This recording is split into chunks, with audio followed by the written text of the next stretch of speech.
All right, welcome everyone, South Park and external guests. We're joined today by Dennis Woodside, a man who needs no introduction, but I'm going to give him one anyway. Dennis is the president of Impossible Foods here in the Bay Area, having previously served as the chief operating officer at Dropbox with Ruchi and Aditya, very near and dear to our hearts here at South Park. A lot of stories about Aditya. Oh, I am very much looking forward to Have you guys done, if he's watching, done karaoke with Aditya? We have not done karaoke. Oh, well, with him you yet. got to do that. Definitely. Before that, he was chief executive officer at Motorola. And the reason why those of you in our ex-Guler contingency are thinking, gosh, that face seems familiar, a frequent appearance at TGIF. Before that, Dennis earned his Juris Doctorate at Stanford University, and my personal favorite item on his resume was the captain of Cornell's lightweight crew team. Thank you for joining us today. Thanks for having me. So you've worked across a bunch of different verticals, SaaS, electronics, and now most recently food. To what degree have you found that the nature of the vertical you're working in impacts the speed of innovation of a company as compared with, say, the company's size or culture or age? Yeah, I would say it's a little bit of both. The stark departure for me is food, right? I spent 11 years at Google, and then I spent a couple years at Motorola, and then Dropbox, and all those were Motorola accepted. They were very much software-based businesses, and software, many of you are building or seeking to build companies in the software business. It's a very fast pace of development. You can get feedback from customers very quickly. There's not a lot of regulation. You can get global distribution on day one of launching your product. A lot of those kind of rules are not true when you get to physical products like phones or food. So that, by definition, means the pace of innovation is quite different. And in food, you also have the added regulatory burden that in every country in the world, there's an organization that ensures that the food that we consume is safe. So if you invent something new, a new ingredient, which we've done at Impossible, there's a regulatory approval process that can last multiple years that you need to go through to prove scientifically that your new ingredient, your new product is actually safe for human consumption. So that, by definition, is going to slow you down. Now, it doesn't mean that you shouldn't innovate in those spaces. In fact, if you do innovate, the upside can be that much greater because most companies are not focused on developing a new ingredient for food. None of our competitors actually do that, but we do that. And that creates competitive advantage over time. So the pace is absolutely dictated or determined by the industry you're in, the regulatory, the scheme that governs what you're doing, distribution costs, which are huge, and the pace of the speed with which you can get a product distributed. All those things have a huge impact on how fast the innovation cycles are. I would actually love to hear more about this new ingredient, because I remember the first time I cooked an Impossible burger. I put it on the grill, stepped away, came back, and I was like, what is that red stuff on the top of my burger? I've been a vegetarian since I was 8 years old. So I didn't know that. The first time. Yeah.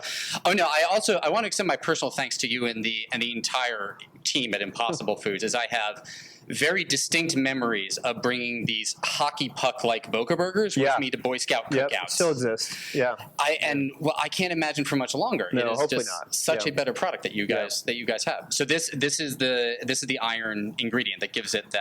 So our company was unusual in that it was founded by a professor at Stanford who is both a PhD and a doctor.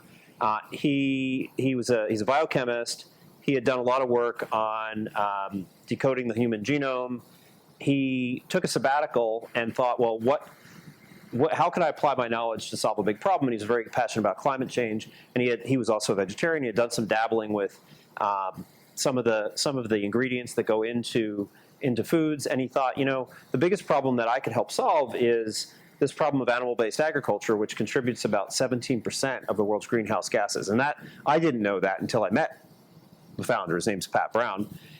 And he said, well, look, really this is a science problem. If we can invent a product that tastes just like animal meat, has the same nutrition, but comes from plants, we can reduce the greenhouse gas footprint of that entire industry. It's a much more efficient use of land because you're basically, today when you when you drive through Central California or Iowa, a lot of the crops that you see are being grown for animal consumption, not human consumption. So it's inherently inefficient. We take crops, and about 10% of the calories, 10% of the caloric content or the nutritional content makes it to the food that we eat, because there's loss along the way, as you would expect. The animal has to consume those calories and turn them into muscle, which we then eat. So if we can cut out that middleman, we can make a much bigger difference on the environment. And by the way, we can improve the product over time the way your phone improves every year, because the technology is going to improve. So that was the problem he set out to kind of solve. How do I make meat from plants directly and make it taste like meat, and where a consumer would not be able to tell the difference? And it turns out that one of the molecules that's in every living creature is like hemoglobin, or heme for short. And it's a catalyst when you were cooking your burger, the red flavoring or the red kind of color, that actually comes from heme. It's a natural byproduct of heme. When you cook, you get a little bit of red, you get the sizzle, you get the transition from pink to brown. All that is aided by heme. So he sets out to figure out how do we create heme and actually be able to manufacture it at scale. So it was known that heme is used, or is something that gives food some of its flavor and some of its characteristics, but what wasn't known was how do you manufacture this at scale.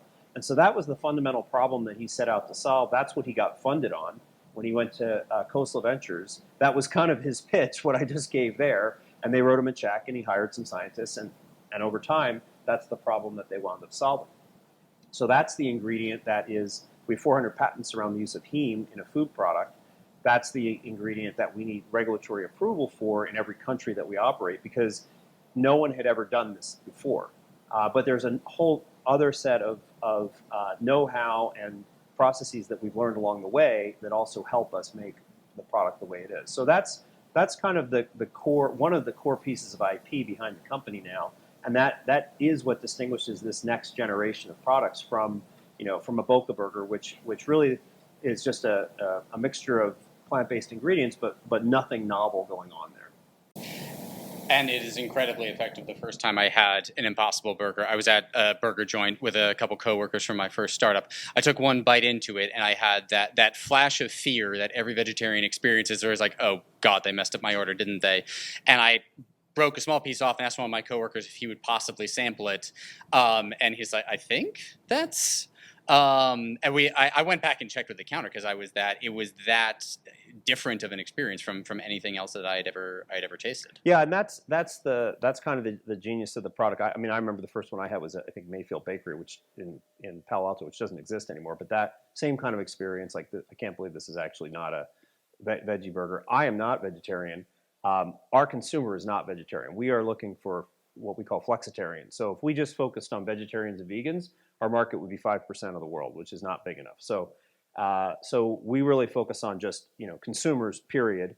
People who are looking for a nutritious meal, looking to feed their kids, looking to bring us into their workplace or take their friends out to lunch. We want it to just be a product that people like. And over time, for us to be successful, it just needs to be part of their daily habit, right? Or their weekly habit, their shopping trip, those sorts of things.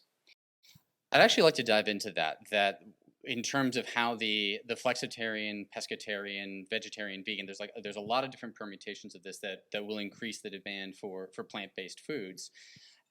Without going into any internal company projections, how do you see that market changing over the 2020s, 2030s? Yeah, I mean, we have no idea. I mean, I think this is one of the challenges. If you're starting a company in a new category, you can't really, people will prognosticate and tell you what they think, but you really don't know. And I mean, that brings me back to when I joined Google.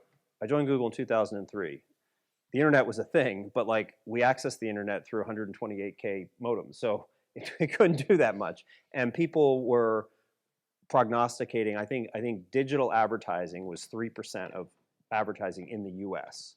And I met with a friend of mine at Google the other day. He said that digital advertising, global market, 750 billion, 500 billion, or 2/3 is now digital.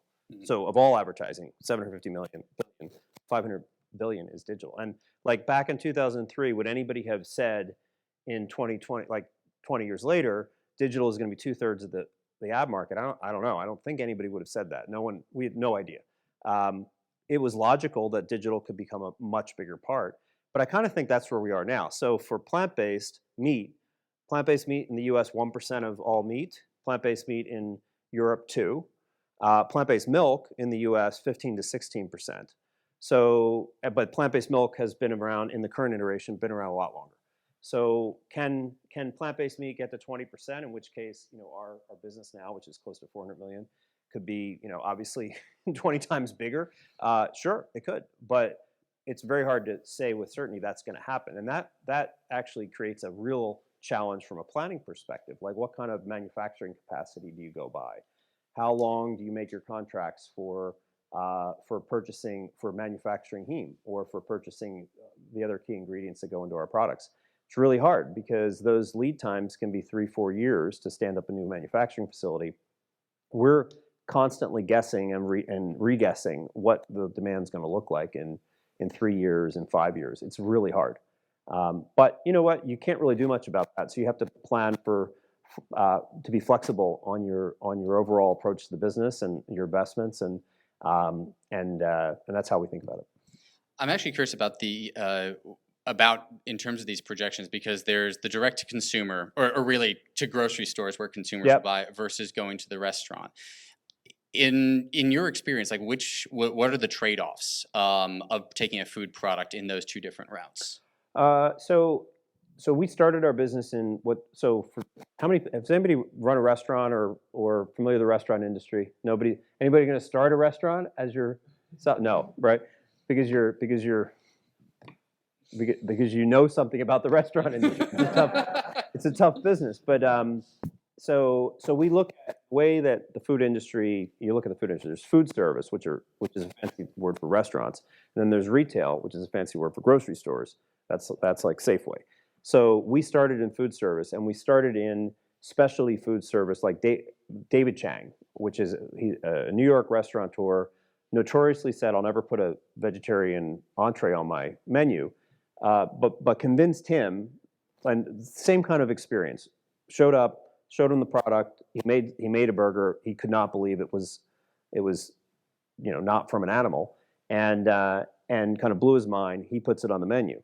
So that creates credibility among a bunch of chefs who are in New York or who like now are paying attention, and then some of them put us on the menu, and then that sort of spreads virally without any kind of marketing. It's all PR, and then that gets the attention of White Castle, which is sort of a counterintuitive. But White Castle's family-owned company has been around for over 100 years, knows its business really well, and is actually super like fun and innovative. Like, hey, we'll try it, and actually consumers liked it. So that's how we started our business, got it going.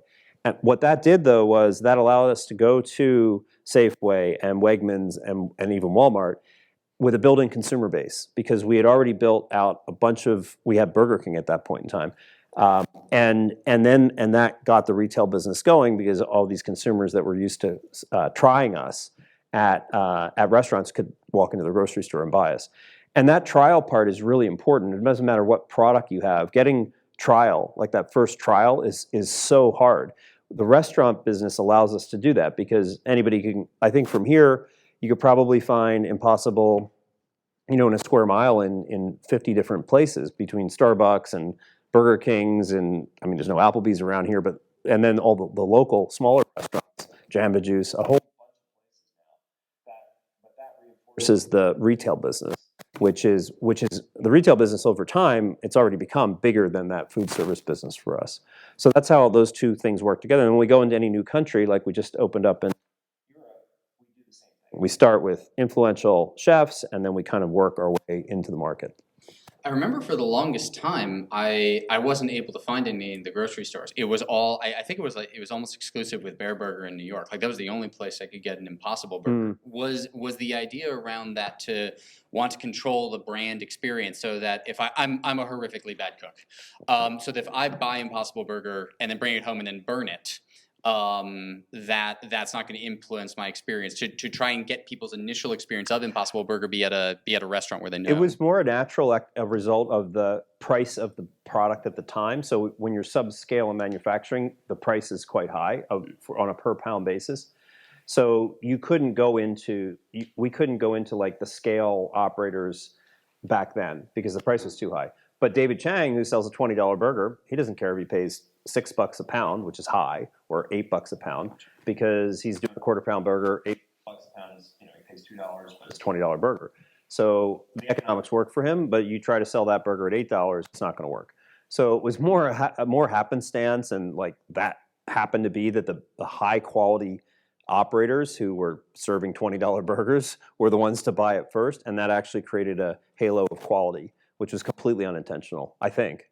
Gotcha. Oh, please, by all means, take credit for it. Yeah. So we had a couple questions from the audience here. So shifting gears, kind of to the lighter side. Do you have a favorite surf spot in Northern California? It's so fun. That's a funny question. My daughter who does not, as far as I know, surf regularly, decided to go surfing today. So she took my board, which I haven't surfed for years, and went down to Santa Cruz. But I would say Santa Cruz, but I haven't surfed in a long time. So. Gotcha. I guess my daughter's taking it up. Gotcha. Well, I'm curious as to whether are boards like skis or actually boats as well, that like they need to be sized to the person, or kind of any. The board's too big for her, definitely. But okay. We'll see what happens. We'll see what happens when she gets back. But. Along that same, and please forgive me as I'm quoting directly here. Sure. Why the fuck do you do Ironmans? Oh wow. So I started. So I rode in college. I've done a sport my whole life. I would say one thing is it's always good to have something that's not work, that you're passionate about and that gets you out of work. So for me, like having to get to the gym or go to the pool or whatever at early in the morning or late in the evening, it just sort of distracts me from work, and it makes me get out of work, which I think is really healthy to have over the course of your life, whatever that habit is or hobby is. Also, over time, I've gotten good at it, so it's fun to do things that you're good at. And I would say those are the reasons that I do it. Yeah. A quick piece of context here, as Dennis is far too modest to say this. Dennis runs a 921 Ironman. I've done that once. So has run a 920, which ranks him internationally. And I still remember seeing your profile on the rowing alumni mentoring, and you had just casually put, went out to California, took up triathlons, failing to mention that you are ranked. Well, yeah. So, I think, I came out to California to go to law school. I'm a lawyer by training. I went to Stanford. That's how I wound up out here. That's how I met my wife. And a friend of mine entered a race, and he said, hey, you should enter this triathlon thing. And so we both, it was down in Lake San Antonio in the Wildflower, which is a pretty well-known race.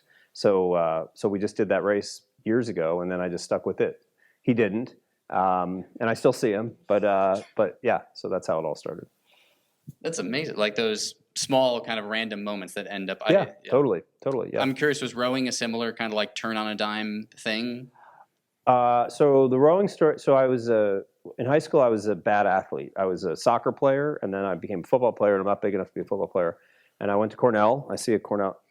Did you row at Cornell? Yeah. Oh, right. Well, I just graduated. Oh, excellent. Okay. We got a couple. Oh, another one. Okay. Well, yes, back then, you could just walk on to the rowing team. It was the only varsity sport you could just walk on. And I got a letter when I was before I was a freshman.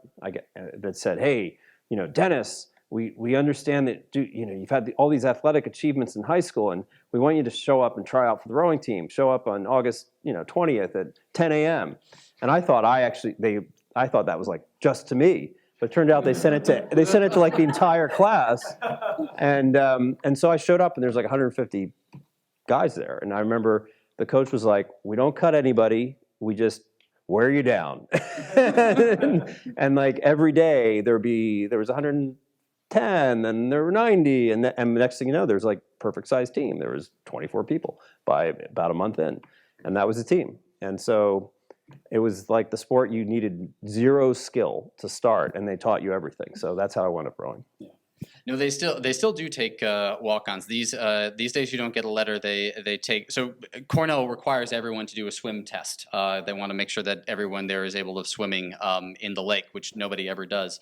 But this is the opportunity the coach's opportunity to see everyone's like, okay, who are the tall people who don't already have a sport.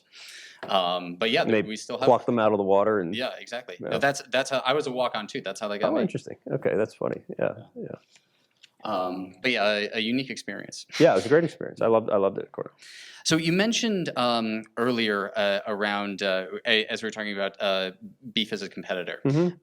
There's been a significant amount of government intervention on both sides. There's some interest in supporting sustainability, things like the electric vehicle tax credit, but at the same time, beef is subsidized significantly, Big time. both directly and indirectly. Yep. How do you see government intervention shaping this market? Yeah, I mean, our belief is that we can't rely on the government to help us at all in this. That we have to have a better product that the consumer likes, and we have to win on taste. That's the number one thing. If your first taste of an Impossible Burger was like, oh, it's just like what I'm used to, the Boca Burger, and we're working against history because many of you've had veggie burgers that are terrible. And that's what you think about when you think someone says, hey, try this product. It's actually not from an animal. So and then there's all these cultural things about meat and societies and people. When they have more money, they eat more meat. It's a signal that you're affluent. There's all kinds of stuff that is going on there.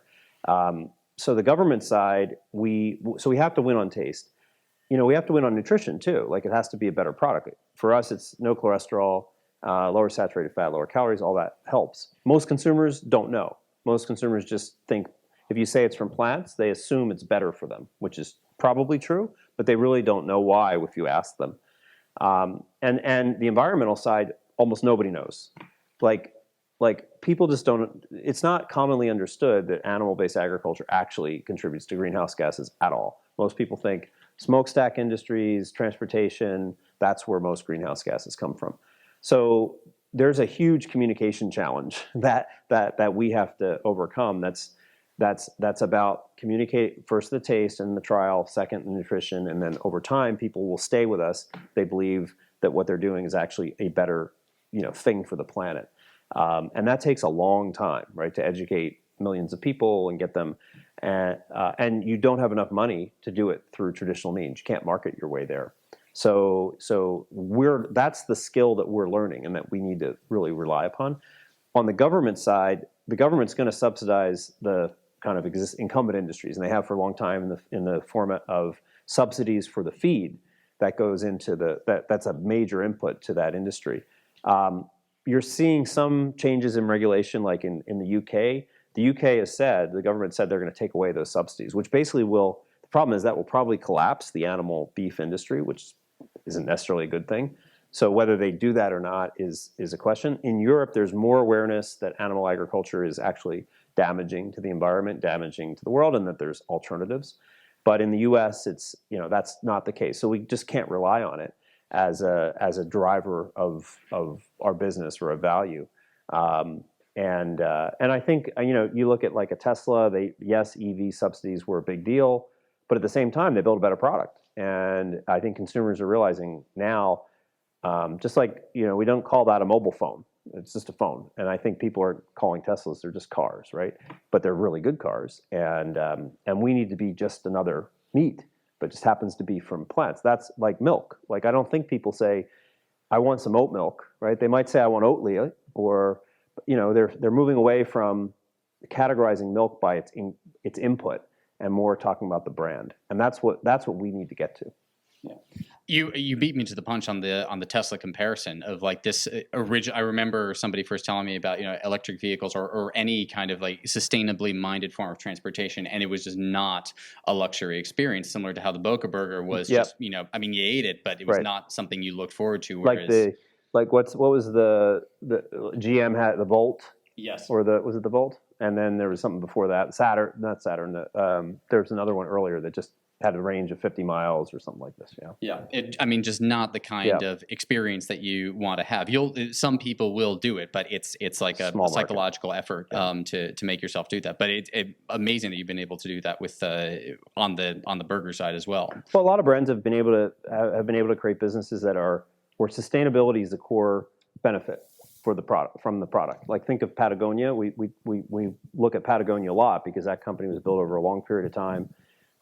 Stands for something really clear, emphasizes that in their sourcing practices. They very responsible in where they're sourcing products from in an industry that's notorious for being kind of dodgy, and people know, right? People over time, they might not be able to tell you the 5 things Patagonia does that other companies don't do, but they associate Patagonia with a more responsible form of like a more responsible company. And that has a huge impact on the value of that company and its ability to grow. And so that's what we need to do over time. We can't be a company that's just about sustainability. Most people don't care. We have to offer a great product, but the fact that we have a benefit to the world of the product that resonates with people, and that's what gets people to stick around. For people who are looking to get into the sustainability space, like we have a lot of people at South Park who are looking at sustainability as a place that they want to found in. There are a couple of questions along that line. So the first one around government subsidies and government intervention. Is it important in the earliest days to be thinking about how well one can play with the government? Or is that sort of a premature, think about that at Series B, Series C kind of question? I don't know. I think the businesses that are successful are looking at cost curves or fundamental economic trends, and that they can ride that will eventually make a more sustainable product cost the same or comparable to whatever the current product is. So I remember in the early days of solar, that was it. How many? What was the cost per kilowatt hour that you could get out of a given solar array versus what you would have to pay if you were to buy some other form of electricity? And that's the number one thing, is how do you get that curve down? And that's a technology problem, right? It's a scale problem. It's a manufacturing problem. So I think that's far more important than government. I would think if I were looking at like quote unquote sustainable businesses, I would want to understand what's the economic model, what's the Moore's law that you're trying to ride that's going to make your product competitive over time. I think like sustainability businesses, you need to build a business, right? The sustainability part is a benefit to the consumer that's important, but you can't like screen. No one's going to buy your product because it's sustainable. It's just, that's not the way it is. Your product has to be competitive on multiple different dimensions, one of which is going to be sustainability. At the best, it's a nice to have for the consumer. Yeah. I mean, there are some companies that are just trying to work on carbon credits and create carbon markets. That's different.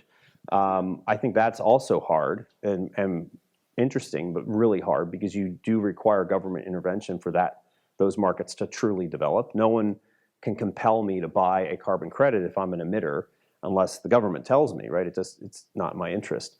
So I think that there's some areas where but sustainability is the product, but it's most consumer products. It can't be the only thing that you're delivering. You, to some degree, you already addressed this about the business fundamentals. But if someone who's starting a sustainability company was coming to you looking for angel investment, what are the things in this space that are like deal breakers for you, that they must understand this in order to found in this space? Well, I think I don't think there's a space that's sustainability. I think there are sustainable companies. By that I mean they have a line of sight to being profitable. Like that's what sustainability really is. I think if the companies have as a side benefit of what they are doing, they are contributing to kind of reducing global warming, or they're doing something that is truly more sustainable, having a societal benefit. I think those are important. But what's more important is what's the classic questions, right? What's the product? What's the product market fit? What's the pricing? How big's the market? What's the TAM? That's the question. Those are the questions that matter.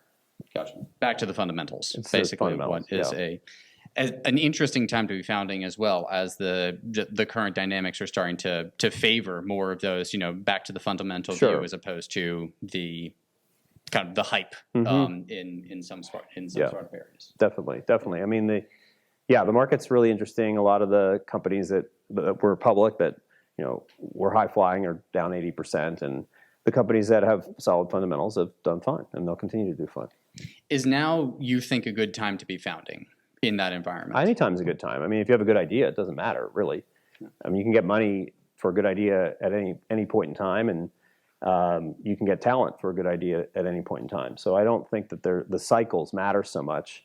Now is like today a great time if you needed to raise $100 million and you're down to your last dollar? No, it's a bad time. But if you're starting out, there's plenty of money that will seed a company. And I don't think that the market for angel and seed investments really changes when you have all this chaos. Maybe it's less competitive on the investor side, so your valuations are lower.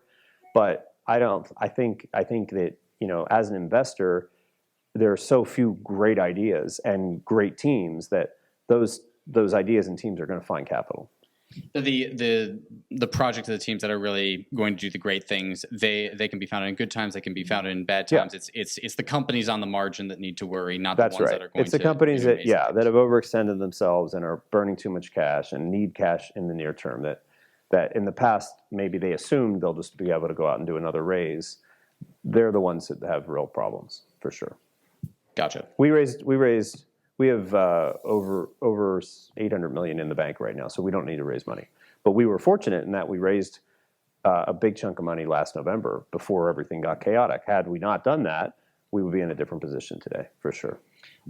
One final question along the lines of people who may be looking to found in this space. Talking with some of the other people in SPC who come from a software engineering background, there's a bit of apprehension that sustainability may not be the best fit in terms of skill set. That having software be the thing that you train in, there's a lot more complication, and particularly in the food space, that dealing with the FDA, the various different kinds of testing protocols, just it's not a good space for software people to get into. So okay, you would agree with it?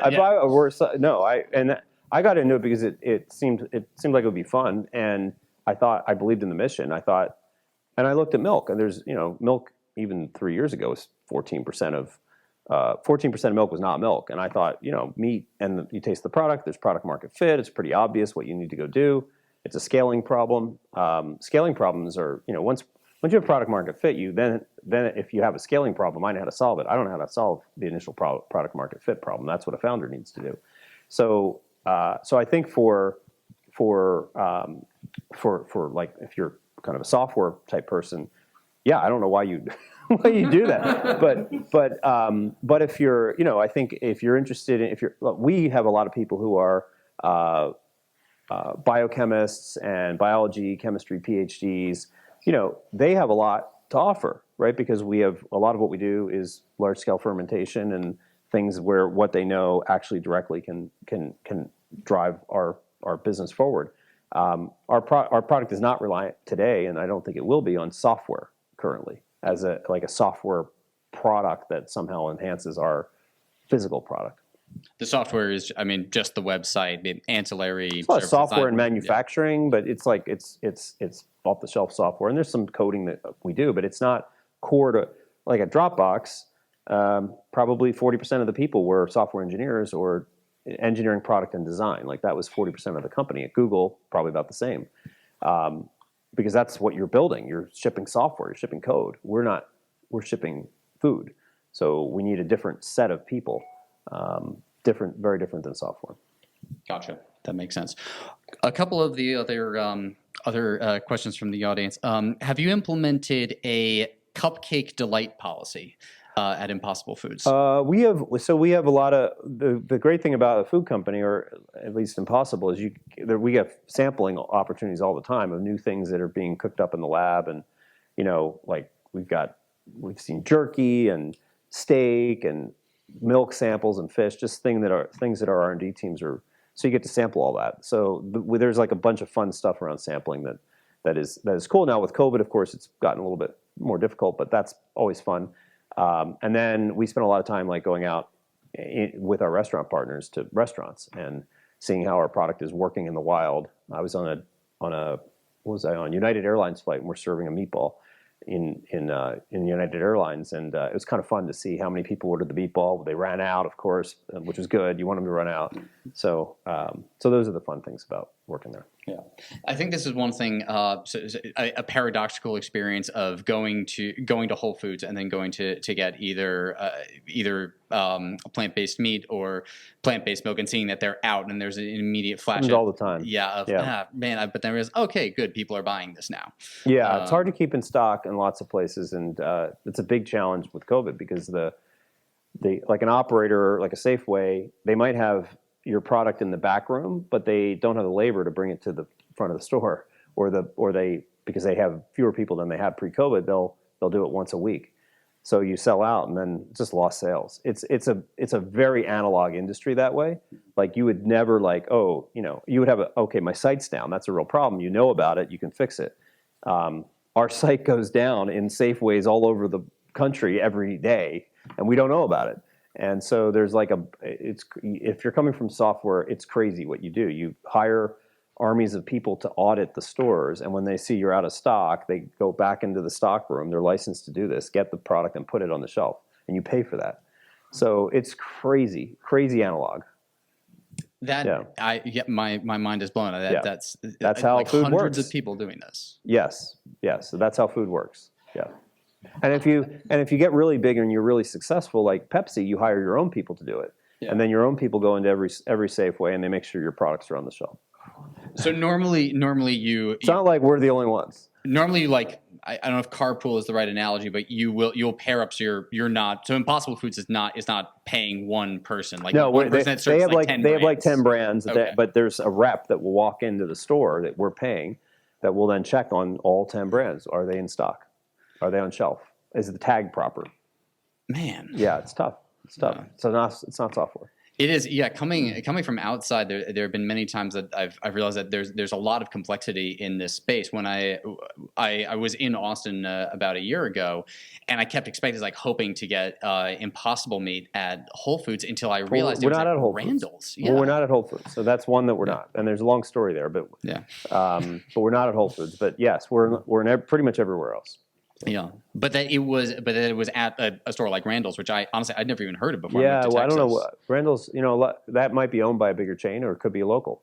Yeah. I think it may be Texas specific. I'd never seen it before I was in Austin. Well, for perspective, we're in 20,000 retail doors across the country. So that's Walmart to Trader Joe's, Safeway, Kroger, basically everybody except Whole Foods, and there's a lot more doors to go because there's a lot of these independents that we haven't even reached yet. So, but it just gives you a sense of the scale. There's 800,000 restaurants in the doors in the U.S.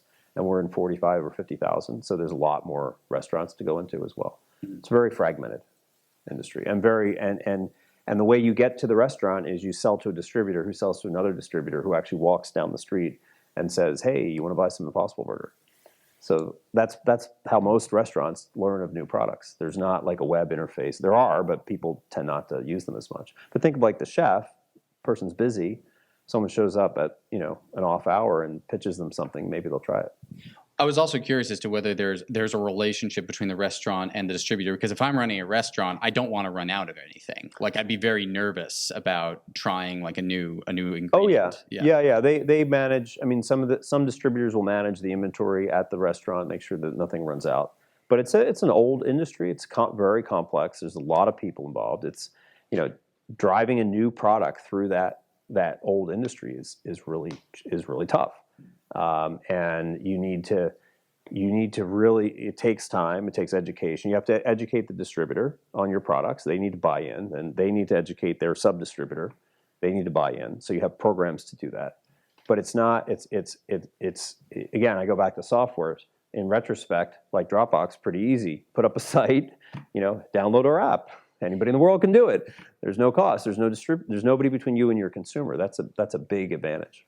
I'm curious as to whether you've seen anyone who is innovating on the operations side on restaurants. Have you seen any partners that are There's working tons. on these problems that you're talking about? Well, yeah, but there's tons of innovation. Like there's a bunch of cloud kitchens, which are really interesting, and they scale better for us.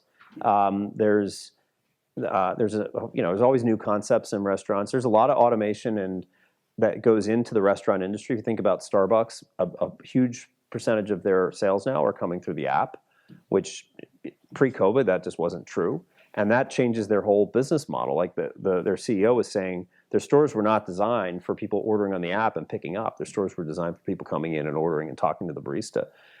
So that all changes. That creates a lot of opportunity for them, but it also changes the way that they do business.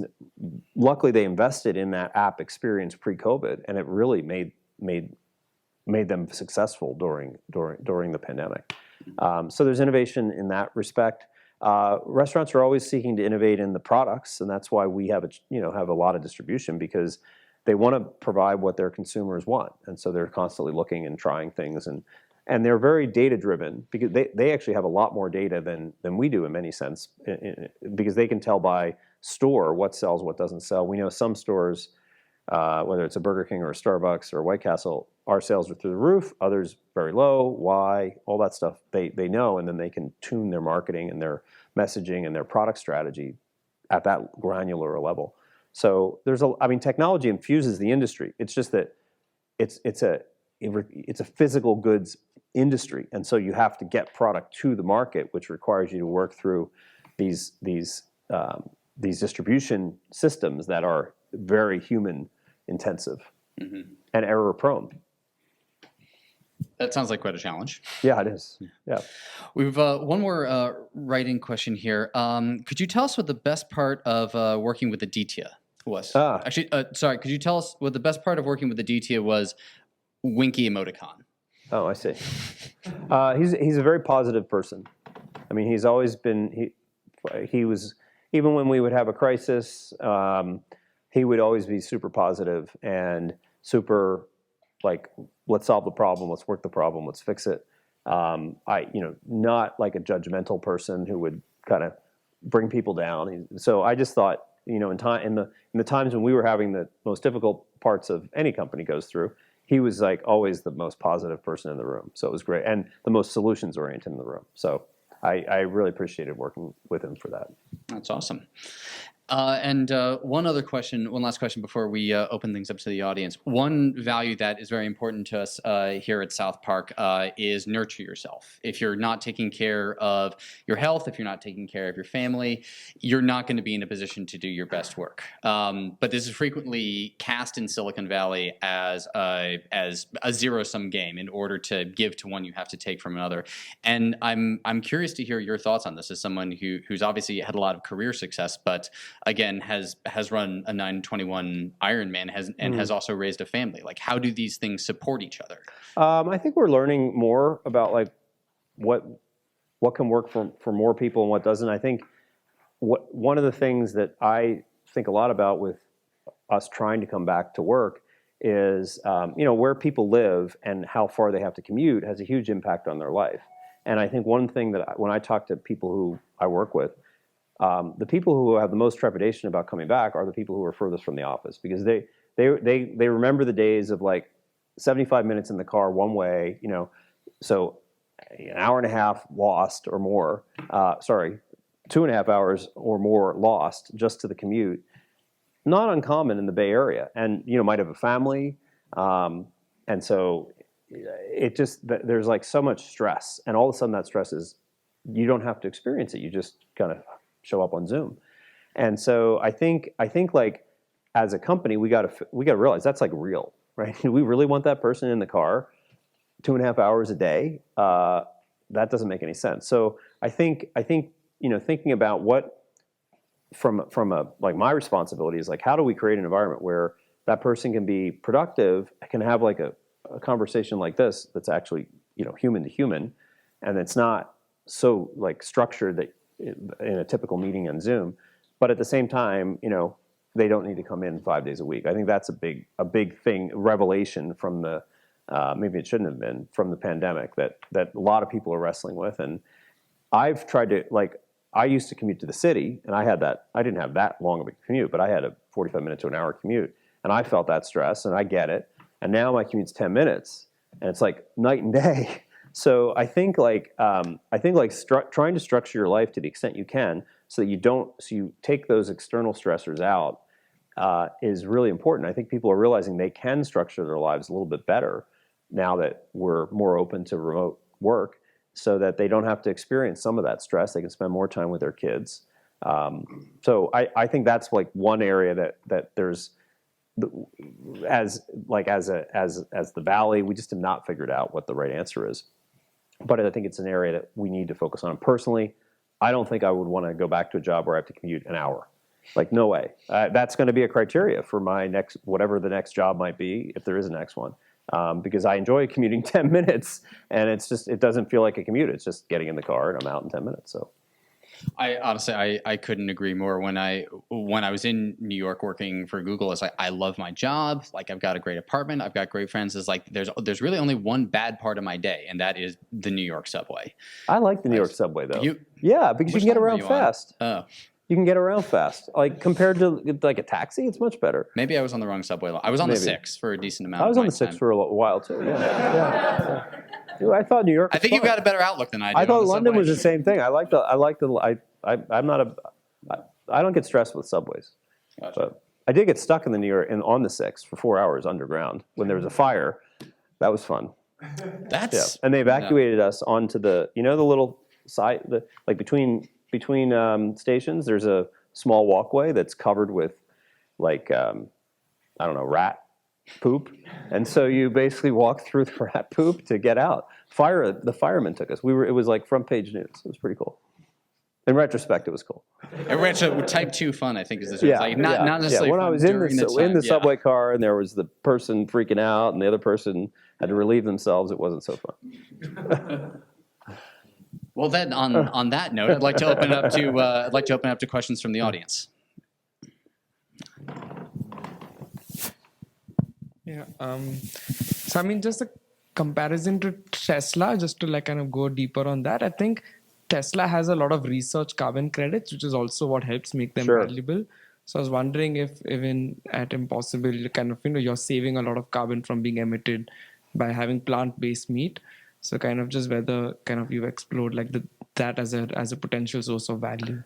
Pat's looking at that now, and one of the I can't really talk too much about it because we haven't talked about it publicly, but he's got this idea of closing the loop, which would allow us to, because right now we'll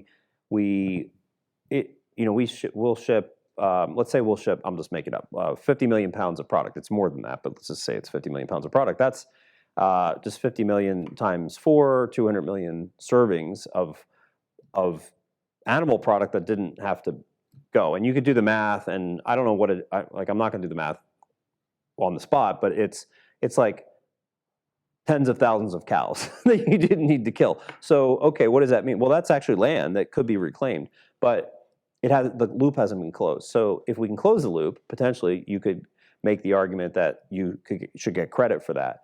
But as of now, that's not like kind of certified as closed loop. I'm not sure how it worked in the automotive industry, how they first got the credit concept and made it provable, because you think about it, you're not emitting from the car, but you're still consuming power, and it depends on where that power is coming from. There's an argument that it's better for the environment, but it's not zero emission. And I think for us, we need to make the argument, and I think the industry needs to make the argument, and it needs to be recognized as actually truly sustainable. If we close the loop, we should be able to make that argument more strongly. So there could be, right now there is no scheme that allows us to get reimbursed for the credit or the carbon that we're keeping out. So there's some interesting stuff that's going on, like Stripe is started this big initiative to create a really rigorous set of rules for what counts as carbon capture, what counts as truly kind of whether it's raising a forest or whatever. And Microsoft signed on to that, and they put a lot of money behind it. So I'm interested to see where that goes and whether that allows companies to say, hey, I'm doing your 100 things, I should be a good place for a Microsoft to buy carbon offsets because Microsoft wants to be carbon neutral. Like airlines want to be carbon neutral. For them to be carbon neutral, they're going to have to buy a lot of credits. Right now, it's a wild west because you could start a tree farm which a lot of people have done in South America and claim it's restoring the environment. Go to Microsoft and try to sell it, and they might buy it. So there's no standards. So I think we need those standards to evolve, and then maybe we can close the loop, and then maybe we can get the credit for it.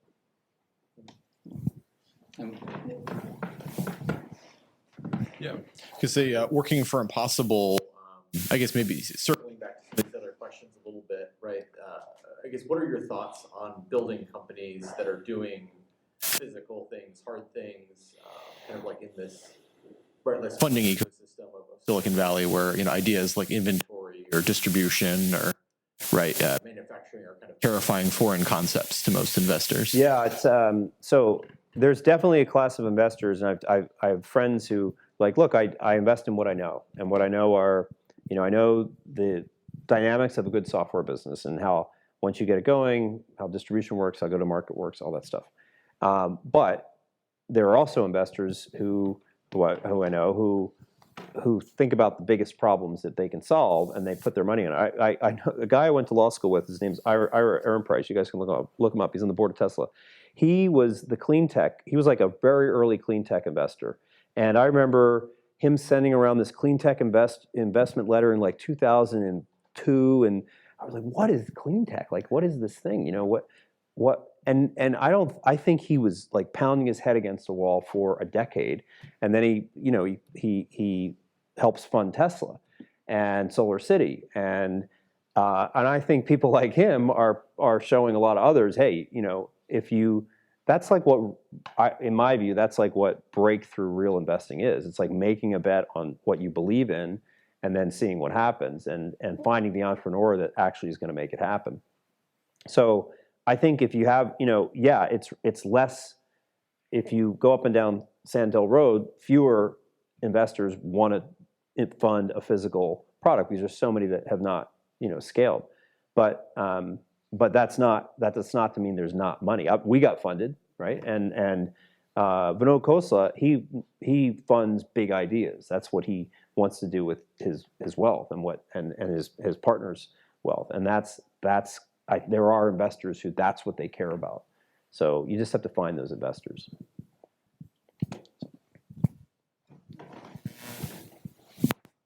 One of the inspiring things that I find about Impossible is that their mission is to eliminate the need for all kinds of meat, not just the current product line.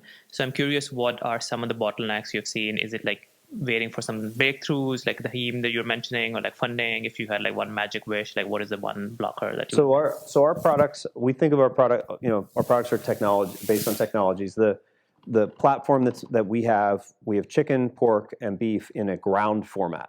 So ground as distinguished from whole muscle. So if you think about a chicken breast, it has a different feel.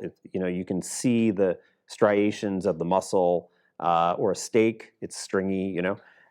We don't have that yet. Now we're working on it, but that's a next leap in technology that would open up a whole set of opportunities. There are restaurant operators that pride themselves on not selling ground products like a Chick-fil-A. And so if we could replicate that taste in a whole cut, that would open up another set of the market. There's fish, right, which also is a huge segment. There's China, which is a regulatory hurdle. We need to get through the regulatory process in China, and in China, that process is really opaque. So that's a big opportunity for us, but also a big challenge. And then there's cost. So all of the traditional meat, if you I've been to the place that makes burgers for massive restaurants chains. What comes in? It comes in a huge box, is this frozen chunk of beef, and basically they just dump it into a machine that forms it into patties, freezes it, packs it, ships it. It's very straightforward. We have about 20 ingredients that have to go into that a mixer and get blended up in a certain with a certain pH, certain time. So there's more cost to our product right now. So getting that cost down, which is like process improvement and scale, those are also challenges. So those are some of the both technology and process challenges that we have in front of us. I think we have time for a couple more. Can you share the story behind why you're not in Whole Foods? And if you can't, maybe a story about, the hardest chain that it was, or something interesting about like getting Impossible into a store. Yeah, I guess, why don't I talk about Burger King? So I joined the company in April of 2019, and then we finished a deal with Burger King and did a small test in St. Louis in late May. And we were excited about it. We thought, and there was a lot of work that kind of went into getting up to that point, including our product wasn't like, if you go into a Burger King, has anybody worked in Burger King or McDonald's when they were a kid? Anybody? No. So if you go into Burger King, they put the patties on a broiler, and the broiler is on a conveyor belt, and it goes over the grill and with a certain time, right? And at the end of it, the burger slides down a slide and like lands. And the problem we had was the burger kept breaking. Our burger would break at a different rate than the animal. So we never thought, okay, the burger like would crack. Like how do we solve that problem? So we had to do some stuff and re-engineer the product. It was a lot of work. Finally got launched, and so I think the test started like on a Thursday. Monday morning, the Burger King leadership team literally showed up in our office, and they said, we've never had a test that's successful. We've lines out the door. This is crazy. We want to go national. And so we were like, sure, having no idea how we were ever going to supply Burger King like on a national level. So from that point forward, it was full court press. How do we scale up manufacturing? And we wound up. I remember Pat stood up at one of the all hands and said, we need absolutely everybody who can to work shifts in the factory.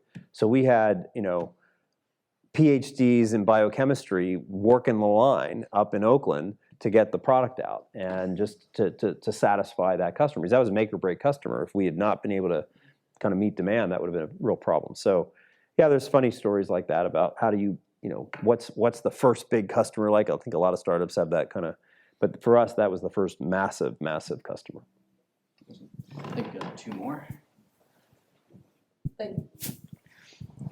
You talked first about not really being able to depend on the government for anything, but also wanting to get as many people trying it or sampling it as possible. Would you ever see Impossible getting into like either public or private school cafeterias? Yeah, we're doing that. We have RFPs now for 100 schools as we speak, 100 K-12 schools. We're in lots of college and university. The school buying process, it's this going back to like, this is an old industry, and the way food is bought it's been bought for a long time. They have a season where they do their request for proposal for the following year, and then they evaluate those proposals, make decisions. School districts, and I didn't know this, they get reimbursed by the federal government under the federal lunch program for food, but there are rates that are set by the government. Like you can only charge so much for a French fry. Well, nobody has thought about plant-based meat, so there's no like schedule. So how do we price our product? There are different nutritional requirements in K-12. But yes, K-12 is it's very interesting.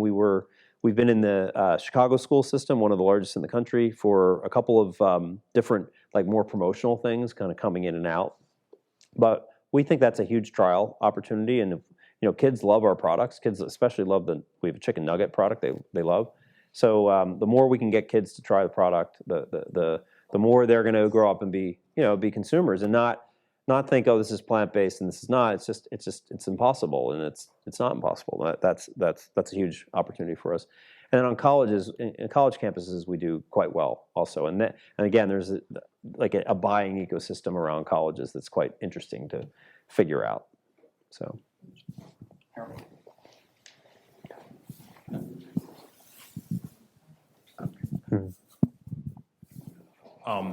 So one thing I've noticed missing in a lot of conversations on ESG is conversation around kind of impact on the human condition. Like there's One that I'm thinking of in this context is food security.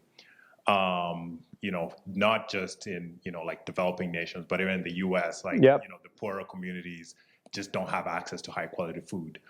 Where do you see Impossible and other people innovating in this space? What role playing in ensuring food security and communities? I think there's two aspects to that. One is globally, if you look forward a decade, it's very possible the world doesn't have enough land to support the animals that we're going to need if everybody migrates to animal-based proteins. That's as the population grows and as more people move from a primarily a vegetarian like existence to one that's more meat-based or consume more meat.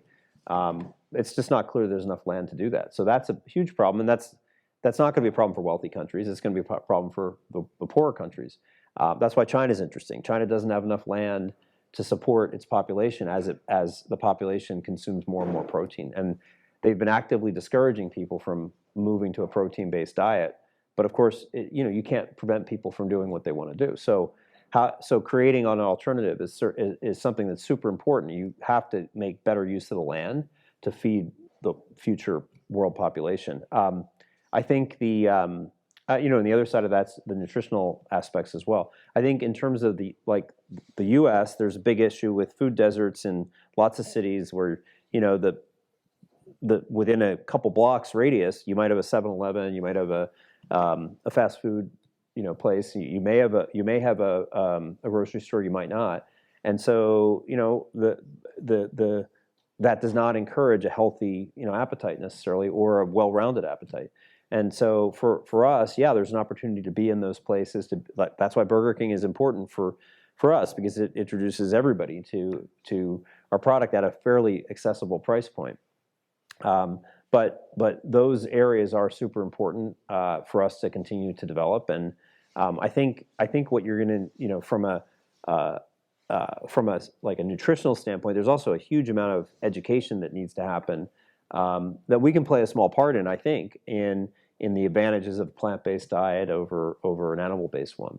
So I think we can be part of the solution. I think the biggest problem that we can help solve, though, is we don't need to rely as much on animals and cows in particular for our food. Cows, this is a crazy stat that the biomass of all the cows, there's like 1 billion cows on the planet, which is kind of crazy. 1 billion, like naturally speaking, there shouldn't be 1 billion cows on the planet. And if you weigh all the cows, they outweigh the combined weight of every other living creature on Earth. Just crazy, because cows pretty heavy. But it's like we've created this species only to eat it, and it's a massive part of the ecosystem now. That's just naturally not healthy. So I'm afraid we've got to wrap up for time, but thank you all for joining us, and please join me in giving Dennis a hand. Thank you for coming and talking to us. Thank you. Thanks. And we have Impossible Burgers and right. Impossible Nuggets There you for go. anybody who would like them.